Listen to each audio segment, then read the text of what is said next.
اکثر دوست مجھ سے پوچھتے ہیں کہ رسولullah صلی اللہ علیہ وسلم کی خواب میں زیارت کیسے ہوگی، اس کے لیے کوئی وظیفہ، کوئی درود، کوئی الفاظ، کوئی ورد؟ اصل تو اللہ کی چاہت پر ہوگی، یہ تو رب جب چاہیں گے بندے کو زیارت کرا دیں گے، اور زیارت ہوگی تو وہ عالم کو جا کر بتائے، ڈھنڈورا نہ پیٹتا پھرے، جو معبر ہو، جو تعبیر کا فن جانتا ہو، تاکہ اسے پتہ چلے کہ اس زیارت میں میرے لیے کیا ہے۔ بعض اوقات کوئی آدمی رسول اللہ کی زیارت کرتے ہیں تو اس کے لیے فائدہ مند ہوتا ہے، اور بعض اوقات اس کے لیے تنبیہ ہوتی ہے۔ ایک شخص نے اللہ کے رسول کو خواب میں بیمار اور تھوڑا سا پریشان دیکھا، تو علماء معبرین نے اس کی تعبیر لکھی کہ تیرے گناہوں کا اثر ہے، جیسے تیری بات ویسے نبی کی ذات تجھے خواب میں نظر آئے گی۔ اور جب خواب میں حضور علیہ السلام کی ذات نظر آئے تو وہ شیطان نہیں ہوتا۔ حضور علیہ السلام نے خود فرمایا، من رآنی فی المنام فقد رآنی، جس نے خواب میں مجھے دیکھا تو مجھے ہی دیکھا۔ فإن الشیطان لا یتمثل بی، کہ شیطان میری شکل اختیار نہیں کر سکتا خواب میں بھی۔ تو زیارت کی کیا ترتیبیں ہیں؟ کثرت سے درود ہونا چاہیے۔ میرے ایک شاگرد ہے، میں نے ایک دن اسے سنت رسول کی ترغیب دی، اس نے سنت رسول رکھ لی، روزانہ کی بنیاد پر اس کا 1000 درود پاک بھی تھا۔ تو مشغولیت میں ہوا نا، تھوڑا مشغول ہوا، تو اس نے 1000 کو کم کرتے کرتے 100 پہ لے آیا، اور دنیا میں گیا ہم سے نکل کے تو داڑھی بھی تھوڑی ترقی کرنے لگ گئی۔ یہ ترقی نہیں جو حقیقی ترقی ہے، وہ اوپر ترقی کرنے لگ گئی، کھٹنا شروع ہو گئی۔ تو ایک دن خواب دیکھا اور مجھے آ کے کہتا ہے کہ استاد جی ایک بندے نے خواب دیکھا، ذرا اس کی تعبیر بتائیں۔ بڑے بول سے رب بچائے، تجربے کی بنیاد پہ بندہ بازو کا سمجھ جاتا ہے مسئلہ اس کا یا کسی اور کا ہے۔ میں نے کہا بولیں۔ کہتے ایک شخص نے اللہ کے رسول کی زیارت کی ہے، اور وہ گردن سے نیچے نیچے حضور کو دیکھتے ہیں، حضور علیہ السلام کا سر مبارک اور چہرہ مبارک اس کو نظر نہیں آتا۔ میں نے کہا فراہم توبہ کر لے۔ کہتے کیوں؟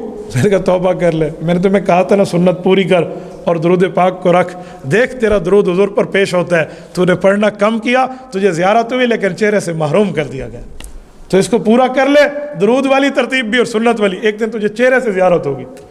اور پکی بات ہے، میں نے کہا مجھے اللہ کی رحمت پہ امید ہے، تو کسی لالچ میں تو نہیں پڑھ رہا، تو حضور علیہ السلام کی ذات پہ اللہ کی خوشنودی کے لیے پڑھ رہا ہے۔ میں اللہ کے گھر میں بیٹھا ہوں، اللہ کی قسم کھا کے کہتا ہوں میں جھوٹ بولوں اللہ ہمارے ساتھ اپنی مدد کو ختم کر دے گا۔ وہ شخص چند دن بعد میرے پاس آیا اس توبہ کے بعد کہ میں نے رسول اللہ صلی اللہ علیہ وسلم کی زیارت بھی کی ہے اور آپ صلی اللہ علیہ وسلم کے چہرے کو بھی دیکھا ہے، تو حضور علیہ السلام نے مجھے بالٹی دی ہے کہ اس سے غسل کر لے۔ تو میں نے اسے کہا پتہ ہے غسل کیا ہے؟ میں نے کہا تیری نمازوں میں کچھ کمی ہوگی۔ کہتا ہے میں نے کہا حدیث پاک میں ہے کہ نماز بندے کو گناہوں سے دھو دیتی ہے، یہ غسل ہے۔ اللہ کے رسول نے فرمایا ایک بندہ ایک جگہ سے ایک جگہ جائے اور راستے میں 5 نہریں آئیں اور وہ ہر نہر سے غسل کرے، اس کے جسم پر میل کچیل باقی رہے گا؟ صحابہ نے فرمایا جی نہیں۔ فرمایا یہی مثال اس نمازی کی ہے جو دن میں 5 مرتبہ نماز پڑھتا ہے، اس کے اوپر بھی اللہ پاک گناہوں کی میل کچیل نہیں رہنے دیتا۔ تو خواب میں بندہ نکھر کے سامنے آ جاتا ہے کہ بات ہے کیا۔ تو میرے دوستو رسول اللہ صلی اللہ علیہ وسلم کی خواب میں زیارت کے لیے ہمارے بزرگوں کا ایک تجربہ ہے، انہوں نے درود پاک کو لکھا ہے۔ وہ درود پاک بہت آسان ہے، میں آپ کی خدمت میں پڑھ دیتا ہوں۔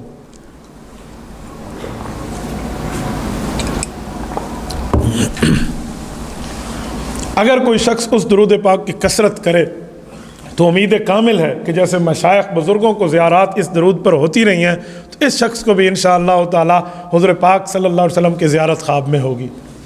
وہ درود ہے اللہم صلی علی روح محمد فی الارواح وصلی علی جسد محمد فی الاجساد وصلی علی قبر محمد فی القبور صلی اللہ علیہ وآلہ وسلم۔ اس کا اردو ترجمہ ہے اے میرے مولا آپ درود و سلام بھیجیے اس رسول اللہ صلی اللہ علیہ وسلم کی روح اقدس پر جو تمام ارواحوں میں سب سے اعلیٰ۔ آپ درود پاک بھیجیے رسول اللہ کے جسم اقدس پر جو تمام اجساد سے اعلیٰ، حضور علیہ السلام کی قبر پر رحمت اتار جو تمام قبور میں اعلیٰ۔ ترجمہ اس لیے بتا رہا ہوں تاکہ پڑھتے ہوئے بندے کو سمجھ آئے میں کیا پڑھ رہا ہوں۔ تو اس درود پاک کی کوئی کثرت کرے، کوئی اس کو کثرت سے پڑھے، اور درود پاک باقیوں بھی ہو صلی اللہ علیہ وآلہ وسلم، حضور کی آل کو بھی ساتھ شامل کرنا چاہیے۔ یہ کر لیں، خدا کی قسم مسلمان زیارت نبوی سے محروم نہیں رہتا، جب ہوگی ضرور۔ میرے پاس کارگزاریوں کے رجسٹر ہیں، رجسٹر بتا سکتا ہوں آپ کو اتنے زیادہ۔ چھوٹے چھوٹے بچوں کو زیارت ہے، یہ 12 سال کی عمر میں ہے، 13 سال کی عمر میں ہے، یا ابھی بالغ اور اس نے نمازیں شروع کی ہیں، بوڑھوں تک کی میں آپ کو زیارات کی لسٹ دے سکتا ہوں۔ میں نے یہ چیزیں سمجھی ہیں، سنی ہیں، دیکھی ہیں۔ میرے ساتھ ایک شاگرد ہے، ان کو ایک مرتبہ رسول اکرم صلی اللہ علیہ وسلم کی زیارت ہوئی، ایک تفصیلی خواب ہے اس کا، وہ اس درجے پر فائز ہے رسول اللہ کے قرب میں کہ وہ خواب میں آپ علیہ السلام سے گفتگو کر رہا ہے، گفتگو کر رہا ہے، بات پوچھ رہا ہے، بات کا جواب دے رہا ہے، اسے یاد ہے۔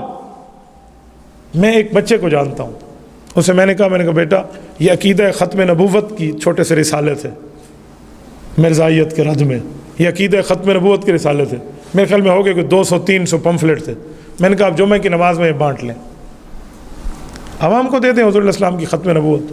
ختم نبوت کا کام تو ایسا ہے جیسے حضور کی سفارش کا کام ہو۔ تو اس نے یہ بانٹے، نابالغ ہے، مجھے آ کر خواب میں جواب بتاتا ہے، کہتا ہے استاد جی میں نے رات خواب دیکھا ہے۔ کیا؟ مسجد نبوی کھلی ہوئی ہے، اکیلا میں بیٹھا ہوں، اللہ کے رسول بھی بیٹھے ہیں، حضرت ابوبکر عمر عثمان علی رضی اللہ عنہ بیٹھے ہیں، اور میں حضور علیہ السلام کی مجلس میں بیٹھا ہوں اور بڑا خوش بیٹھا ہوں، اور حضور علیہ السلام مجھے دیکھ کر مسکرا رہے ہیں اور میرا تعارف خلفائے راشدین کو کرا رہے ہیں۔ یہ دیکھو حضور علیہ السلام کی ذات اقدس کے لیے کام ہے۔ کوئی پیغمبر، میرے ایک شاگرد ہے، میں نے ایک دن اسے کہا، میں نے کہا چھوٹے بچوں پر نرمی کیا کرو، مارا نہ کرو انہیں، دین کے کام میں آگے انہیں آیا نہ کرو۔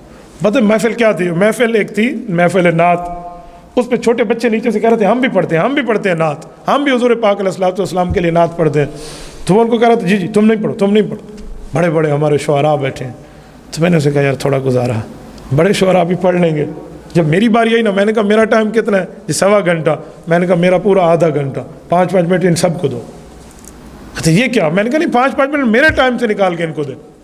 یار یہ بچے آج اسپیکر پہ آ کر پڑھیں گے، کل قوم کے معمار ہیں، کیوں ان کا حوصلہ توڑتے ہو؟ تو وہ تو لائن لگ گئی بچوں کی، پڑھنا۔ وہ مجمع میں جو بیٹھے تھے وہ بھی اٹھ کے آنے لگے، کوئی 1 شعر پڑھ رہا ہے، کوئی 2 پڑھ رہا ہے، کوئی آیت پڑھ رہا ہے، کوئی کیا پڑھ رہا ہے۔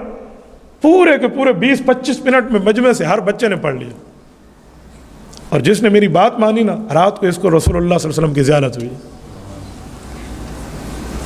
تو یار اس سے اندازہ لگائیں کہ آپ تھوڑی سی بچوں پر نرمی تو کریں۔ حدیث میں نہیں ہے کہ جو بڑوں کی عزت نہیں کرتا، چھوٹوں پر نرمی نہیں کرتا، علماء کا احترام نہیں کرتا، وہ امت میں کس منہ سے امتی کہلاتا ہے؟ تو درود پاک کی محفل، درود پاک کی سمجھ، درود پاک کی برکت، درود پاک کی عبادت، درود کی سعادت لینی چاہیے۔ اللہ آپ کو رب صراط مستقیم عطا فرمائے، رسول اللہ پر کثرت سے درود پاک پڑھنے کی توفیق عطا فرمائے۔ ایک بار سارے درود ابراہیمی پڑھ لیں، پھر اس کے بعد ختم کرتے ہیں۔ اللہم صلی علی محمد وعلی آل محمد کما صلیت علی ابراہیم وعلی آل ابراہیم انک حمید مجید۔ اللہم بارک علی محمد وعلی آل محمد کما بارکت علی ابراہیم وعلی آل ابراہیم انک حمید مجید۔ میرے مولا تیرے پاس ساری طاقتیں ہیں، تیرے پاس ساری قدرتیں ہیں، تیرے پاس ساری پاور ہے۔ آپ ہمارے اس درود پاک کو رسول اللہ صلی اللہ علیہ وسلم پر پیش فرما دیں، ہماری طرف سے ہمارے پیغمبر صلی اللہ علیہ وسلم کو بہترین جزائے خیر عطا فرمائیں۔ جزا اللہ تعالی عنا محمد صلی اللہ علیہ وسلم ما هو اہلہ۔